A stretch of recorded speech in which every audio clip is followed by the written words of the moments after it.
Hi అండి, అందరూ ఎలా ఉన్నారు? నేనైతే చాలా బాగున్నానండి. ఇవాల్టి వీడియోలో నేను కొబ్బరి మామిడికాయ పచ్చడి అయితే చేశానండి. దీనికోసం మనం ముందుగా స్టవ్ ఆన్ చేసుకుని కడాయి పెట్టుకుని ఆయిల్ వేసుకుని అందులోనే మెంతులు ఆవాలు వేయించుకోవాలండి. ఇప్పుడు ఇందులోనే ఒక ఇంచు దాకా ఇంగువ, అలాగే కారానికి తగ్గట్టు ఎండుమిర్చిని కూడా వేసుకుని వేయించుకోవాలి. ఇవన్నీ చల్లారిన తర్వాత వీటన్నిటిని కూడా మనం మిక్సర్ బౌల్లోకి ట్రాన్స్ఫర్ చేసుకోవాలి.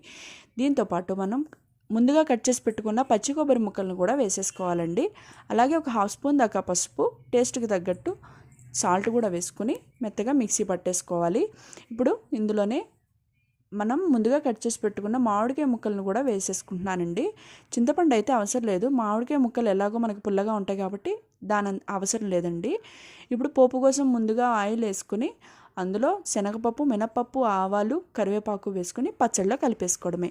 ఇది వేడివేడి అన్నంలోకైనా దోశల్లోకైనా చాలా బాగుంటుందండి. ఇలాంటి వీడియోస్ కోసం నా ఛానల్ని అయితే లైక్, షేర్, సబ్స్క్రైబ్ చేసుకోవడం మర్చిపోకండి.